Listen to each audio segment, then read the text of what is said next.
And I said, yeah, man, I'm cool with training. We had to be at TV at 2 o'clock in the afternoon. You ever get the feeling somebody's watching you? Yeah, I do. And Bingo was his name. And it's 4:15, 4:30 in the morning. And Chris said, the longest story ever. Chris said, what time do you want to train tomorrow? Sorry, I'm trying to rush. Damn. You keep interrupting me. What time do you want to train tomorrow? I said, well, I'd like to get a little bit of sleep. He said, how about 7 a.m.?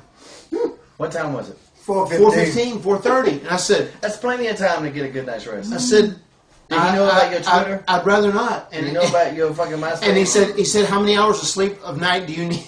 He said, how many hours of night do you need? So he said, how many hours of sleep do you need a night? And I said, at least 7.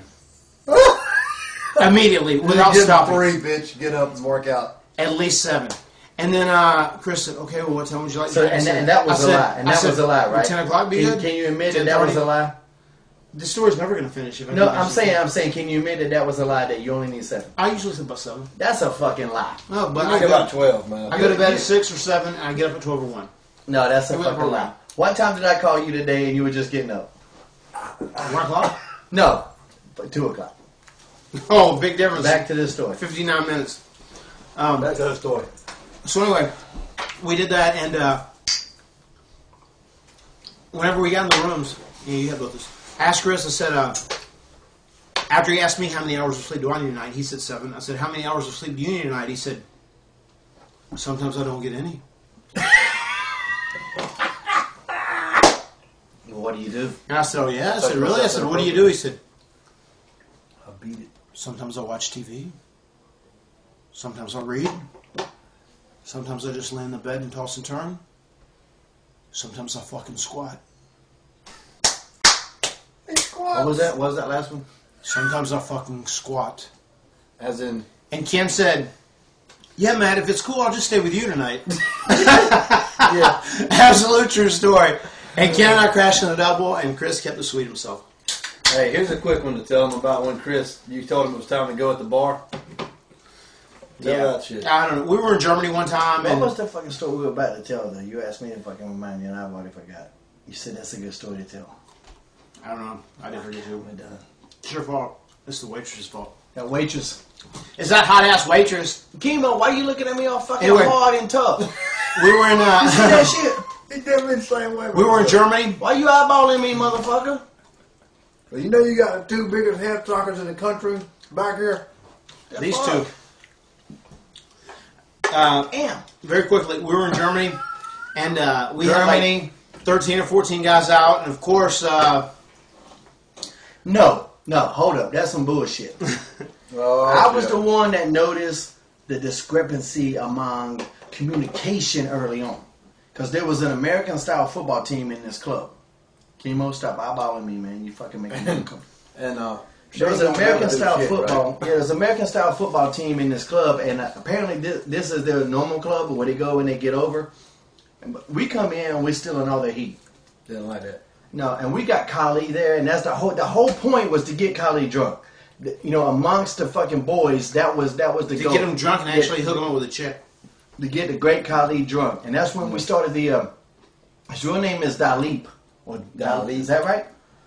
Dalip, and he came in catering, and I just jumped up and said, Dalip, Dalip is on fire. Remember that shit? Yeah. And that was the whole goal, was to get that big fucking guy drunk. That Easter Island head looking motherfucker drunk. Damn. And that's why, his head looks like one of them statues on Easter Island. You never saw it? Nah. Yeah. Nice. There we go. And so that was the whole fucking goal, was to get his ass drunk and then hook Kali up. But I don't know, I can't remember if that ever worked out or not. But that was the goal. That was the goal. But there's this American style football team, and they're over there, and like normally this is their club where they're the big over, and they're just over there, and nobody gives a flying fuck about them because we're in there. Yeah. I'm just not putting this over. I'm just saying that's just what happened. They're over there, they're all mean mugging us. Like this shit. Look at this lip. Yeah. I'm like, look at these motherfuckers just aiming at shit. And so I went and smartened them up to her, like, look, these motherfuckers are being idiots. We need to fucking roll. And when I'm the voice of reason, that's when shit real go astray. Really wrong. When I'm the voice of reason, shit has fucked up. Yes. I can honestly say that. We're way downhill at that point. Yeah, that's when we're at the bottom of the barrel of how fucking shit can come out on a positive note. We're at the bottom of the barrel of morality. Yeah. The Bermuda Triangle of morality. Touch me here. The BCR. BCR. The Bermuda Triangle of morality. And so I go to Matt and I smarten him up. I'm like, look, these dudes are being dicks, man. They're going to try to do some shit, man. We need to get the fuck out of here. You know, we don't need to, you know, just whatever. And I was the one who was most so. How did you get I rounded BCR? everyone I don't up. know if I agree. Triangle of reality. That's BTR, motherfucker. Nah, BCR, Boys Camp Road. It's the Bermuda Triangle of morality. Oh, I thought you said BTR. It was you, Triangle, him, yeah. a bunch of everybody else. They were alright until they came to BCR. Alright, man. gotcha. Yeah, you know what I'm Gotcha. saying? All right, let's go. So I go out, try to small man up, like, look, some shit, you know, let's get out of here before shit goes down. If you're ever in the club, if the club closes at 2, leave at 1:45. Because all the bad shit happens at 2. Yeah. That's wisdom. Whatever time the fucking club closes, leave 15 minutes earlier. Because all the bad shit happens after it closes. Like I do. And so I went and tried to tell him, and Matt goes up to Benoit and goes like, hey Chris, man, we need let's go ahead and leave. And Chris goes, he's got a drink, not necessarily a Sprite, but he goes, there's been a misunderstanding. And Matt just like looks at me and goes, I know. Okay. okay, Well, what's another drink? I said, what's the misunderstanding? I said, all right, man. All the boys are ready to bail. You know, we're ready to get out because I think it's time for all of us to go and a little bit of a situation. Let's go. And he, in old school Western style, there's been a misunderstanding. And it wasn't one of those things you could argue with. You just had to take that shit. And I was just going, a misunderstanding? Like what? I said, well, And he said, let's have another beer. And I said, bartender, 2 more beers, please. Yeah. I said, how about 1 more beer and we'll go. That's One it. more beer, we were out, and we actually got out. Everyone had got out except Shane and Tatanka. Yeah. Some guy tried to start some shit with Tatanka. Helms had to resolve the situation. Wasn't pretty, but that's the end of that fucking story. That's the end of that story. Some guy may have left with one tooth less than when he entered the club. That's just, Nice. And one of those. Yeah. One of these. And one of those. And one of those, So, and he didn't get it at work. that's how it Oh. fucking is. All right then. So You know- shit. One last thing I was going to say about Benoit, and this is a little bit of a touchy subject, but one thing I will say is like with Chris towards the end of his days, like you were around. Chris was different, somewhat odd. Just even like when you asked him, you said, how's your neck? Can I tell that? Yeah, please do. So when Chris had the neck surgery, that's when I just came to WWE, and in Atlanta, the same night Bagwell got fired, I believe. That's what you get when you fuck with me. So Chris comes up and I believe he's still in the neck gimmick. He may have been just out of it. And Matt will be playing a part of Chris Benoit in this particular story. I go up to Chris and say, hey man, how things going? He goes, yeah, everything's going good. I said, so how's your neck? How's your neck? How's your neck? My neck's fine, man. All right then. It's good seeing you again, buddy. You too. That's exactly And what this he was said. after he had neck surgery. Yeah, he goes, it's fine. How's your neck? How's your neck? And I was going, shit, all right. Fucking But the one thing I was going to say is after drug testing came into effect after the whole Eddie situation, is Chris was actually I think taking tests in DECA because Chris's body was bam, you gonna throw that out there, huh? it's fact though. People I know, but I'm just saying. But no, I'm going to make a very good point here. I'm waiting for it. No, I'm just sorry. Oh my God. He said, you gonna throw that out there? Huh? I'm just saying. Just nonchalantly. That's all right. Anyway, he was taking testosterone and Deca-Durable, and his deal was he said I'll get off the test, but my body is so beat up and my joints are so beat up that I need the Deca so that I can work day to day and live comfortably day to day. Because anybody who is a hardcore wrestling fan and who has watched Chris Benoit, especially stuff in Japan, you guys know the stuff he's done. And Deca-Durable is the lightest steroid you can get, and actually helps your joints and tendons and ligaments, whatever. It's definitely the most mild steroid there is, and it helps your joints. But Chris said, if I can just stay on my deck, I'll be all right. And he says, my doctor, who is not the gimmick doctor that got busted, it was a legitimate doctor, and he said, if I can stay on that, I'll be okay. But the WWE drug testing doctor refused to let him stay on his Deca-Durable, and Chris still tried to wrestle and finish out his contract. And in my opinion, he tried to get off of it, but I think that's when he flipped out. I mean, that's my honest to God opinion. Yeah. Because I think his body was in so much pain and hurt so much, and his body was so used to that after so many years of taking it and relying on it because his body needed that because he was so hurt and so beat up. I think that was the last thing that actually kind of drove him over the edge because mentally and emotionally he wasn't the same after that. And Do you think that maybe they could have let him wean off of it instead of going cold turkey? It might have been okay. I think he'd been better. I think that was definitely a big issue because it's just like because a lot of steroids are very addictive. Sure.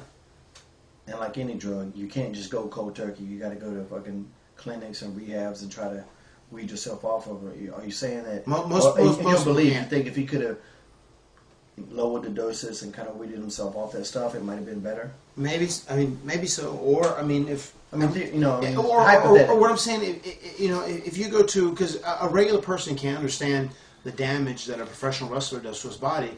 I'm saying if you would have went to a physician or a pain clinic that said you need to take this so that you're healthy day to day, and if there was a proper reasoning for it, because one thing too I've always said with wrestling, the promoter can't treat you like you're a robot and forget that you're a human. Right. You know what I mean? Because like when they start forgetting you're a human, and if they book you and work you like a robot, then as a human being, that's why people resort to things, taking things and using things for to help their body or for pain that lead them to keep up the schedule. You know what I mean? And the big thing I'm saying is that with Chris and the way his body was beat up, I think it was just such a big. It completely changed him just by pulling away everything at once. Right. Once drug testing started, and I think between that and the brain damage he'd had from all the wrestling, I think that was like a lethal combination. That's just my opinion. That's my take on it. It's a very different one, and it's one a lot of people wouldn't even know or wouldn't even see because they wouldn't know those kind of facts. But I mean, it was said that whenever they did the autopsy on the body, I mean, he was found with tests in his body, right? Right. So. And my personal views would be on the Matt Hardy produced shoot, Shane Helms shoot that we're doing. Although we're trying to come up with a new. Yeah, I do have a very unique theory on what I think happened, and that will be, explained in the DVD, which we'll hope to get out by Christmas. So. I was gonna say too. I talked to Benoit for the first time ever 2 weeks before it all went down. It was when I did the pay-per-view up there and got to work MVP. But we sat in the back and talked for 10 to 15 minutes. Man, he talked to me so normal. Talked about you guys, where I came from. I mean, he was just like, Marty, how you doing, man? You just come up like a real person, because I introduced myself earlier to him, and he come up and just had a talk with me, man. And I was like, that is the coolest dude ever, man. Dude, that's the thing. Like when that happened, it was like somebody that you were super close to, that you thought were one of the best people and you find out they do something. On a monstrous level. So tragic, yeah. It's and like that's what threw so many of us off. I mean, you were in Corpus that day, right? Were you there, or were you out? Were you hurt then? I remember I flew down. But remember, he talked to me. He called me Thursday night, and this is something that we go to. We're going to go into a lot of detail about on my DVD. He called me the night before it all went down, and we had an hour-long conversation. A very emotional conversation just about a lot of different things, and that's something I'm saving for the DVD. Yeah. And wow. And I remember when he didn't show up for the pay-per-view, me and you had a very interesting conversation. That we've never made public, and will be made public on my DVD. And wow. That was a very unique situation, man, and something I don't wish on anybody. I don't wish that on anybody to ever have to know somebody that. Mental disease, I will say, is like any other disease. It's not your fault when you get it. Yeah. It's not your fault if you get cancer. It's not your fault if you get, any other disease. Well, but when your brain snaps, sometimes, what's the guy's name from Harvard that's doing a study? Chris Nowinski. Yeah, Nowinski.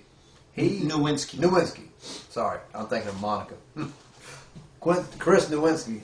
He's doing a study about brain damage in football players and everything, and how when your brain gets shook, man, things happen. You know, Yeah. later in life, you start having Alzheimer's and different diseases and things where you lose it. You know what I Yeah. mean?